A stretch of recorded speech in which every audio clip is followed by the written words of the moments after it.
साध संगत जी, प्रेम से कहना धन निरंकार जी।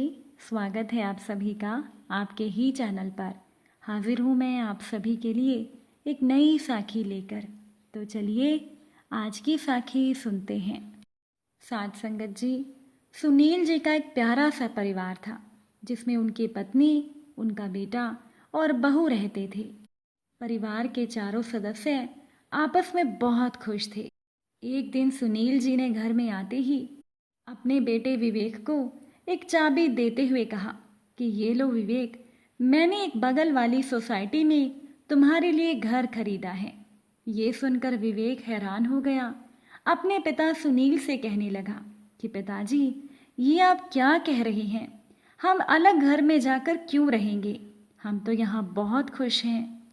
ये सुनकर विवेक की पत्नी प्रिया भी कहने लगी कि हाँ पिताजी, हमें तो यहाँ पर कोई परेशानी नहीं, फिर आपने हमारे लिए नया घर क्यों खरीदा?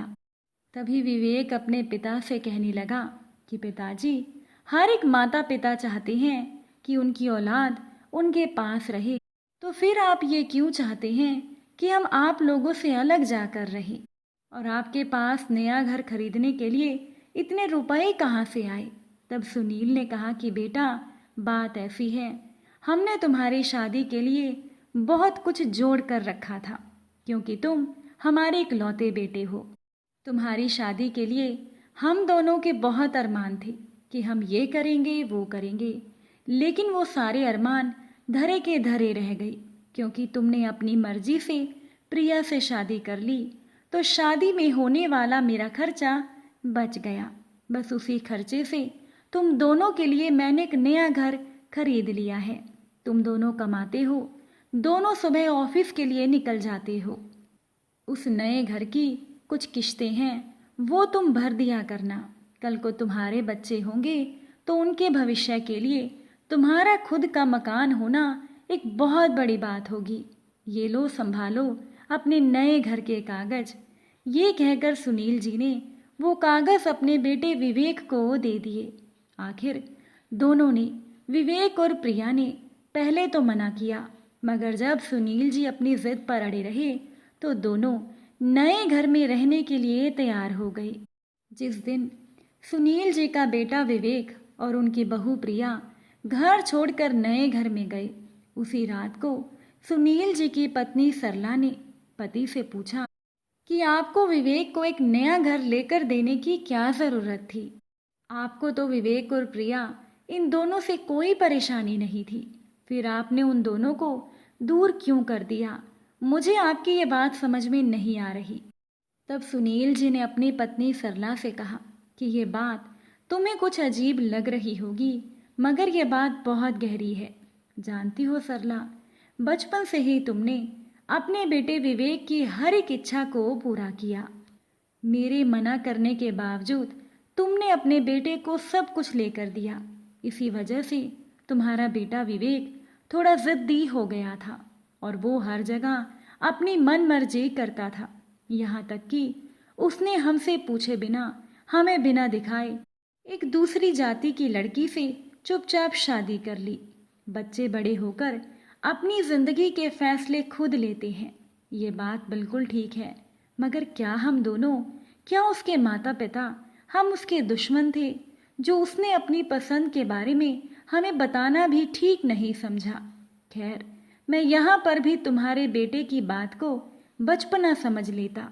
मैंने तुम्हारे बेटे की पसंद को स्वीकार कर लिया और प्रिया को बेटी की तरह मान लिया, मगर प्रिया ने हमें यहाँ आकर क्या अपनाया? बिल्कुल नहीं। वो तुम्हें और मुझे एक नौकर समझने लगी थी। आज तक खुद से प्रिया ने कभी चाय बनाकर तक नहीं पी। ऑफिस जाते समय भी, माँ आज खाने में ये बना देना, आज ये बना देना। और हमारा नालायक बेटा विवेक, उसे भी हम दोनों नौकर लगने लगे थे। मुझे तो आदत है बाहर से सामान वगैरह लेकर आने की, मगर तुम्हें भी इन दोनों ने नौकर बना कर रख दिया था। अब हम बूढ़े हो रहे हैं सरला, और बुढ़ापे में हर एक माता पिता अपने बेटे और बहू से उम्मीद करते हैं कि वो उनके लिए जिए, उनके साथ जिए। और यहाँ तो तुम्हारे साथ ज़रा सा खाने में नमक तेज होने पर भी बदतमीजी होने लगी थी। और याद है, एक दिन तुम टीवी देख रही थी तो अचानक से आकर प्रिया ने टीवी बंद कर दिया और कहने लगी कि माँ जी, बिजली का बिल ज़्यादा आएगा। अरे, क्या हम अपने घर में अपनी मर्जी से टीवी भी नहीं देख सकते? उस दिन मुझे तुम्हारे लिए बहुत बुरा लगा था। मैंने उसे समझाया तो वो कहने लगी कि पिताजी, घर का खर्च हम चलाते हैं, बजट बनाकर चलना होगा। तुम और मैं, हम दोनों के लिए तो हमारी पेंशन ही काफ़ी है और साथ वाला कमरा हम किराए पर दे देंगे, जिससे हमें आमदनी भी हो जाएगी। और अब इस घर में हम दोनों अपनी मर्जी से रहेंगे, जिस घर पर विवेक और प्रिया अपना हक जमा रहे थे। वैसे तो वो दोनों यहाँ से कभी जाते ही नहीं, तभी मैंने ये अलग घर की योजना बनाई। वो दोनों लालच में आ गए। अब वो दोनों उस नए घर के किश्त भी भरेंगे और उस नए घर में उन्हें दूसरे खर्चे भी भरने पड़ेंगे, जैसे खुद बनाकर खाना या होटलों से मंगवाना। तब उन दोनों को जाकर पता चलेगा कि माता पिता क्या होते हैं और उनके होने या ना होने का फ़र्क क्या होता है। ये सुनकर सरला जी ने कहा कि ये सब करना क्या ज़रूरी था। सुनील जी ने अपनी पत्नी से कहा कि जब किसी मरीज को डायबिटीज़ हो तो उसे करेले का जूस देकर ठीक किया जाता है, उसे मीठी मीठी जलेबी नहीं देते। और वैसे भी मैंने उन दोनों को ज़्यादा दूर नहीं भेजा, वो दोनों यहीं पास की ही सोसाइटी में रहेंगे और हम उनके आसपास जाते ही रहेंगे। और अगर उन दोनों को अपनी गलतियों से कुछ सीख मिलेगी और वो हमारे साथ रहना चाहेंगे तो हम कुछ शर्तों के साथ उन्हें साथ में रख लेंगे। और अगर उनका स्वभाव नहीं बदला तो वो अपने घर में और हम अपने घर में। सुनील जी ने अपनी पत्नी सरला से कहा कि हम दोनों तो पहले भी एक साथ थे, आज भी हैं। अब हम अपनी मर्जी से जिएंगे रहेंगे और एक अलग स्वाभिमान के साथ अपनी बची हुई जिंदगी गुजारेंगे। और इस बार सरला जी के चेहरे पर भी मुस्कुराहट आ गई। साथ संगत जी, अब आप सभी कमेंट करके बताइएगा कि सुनील जी ने अपने बेटे और बहू को सबक सिखाने के लिए जो तरीका अपनाया, क्या वो तरीका सही था? अपने जवाब कमेंट में ज़रूर बताइएगा। वीडियो अच्छी लगी हो लाइक शेयर कीजिएगा। चैनल पर नए हैं तो सब्सक्राइब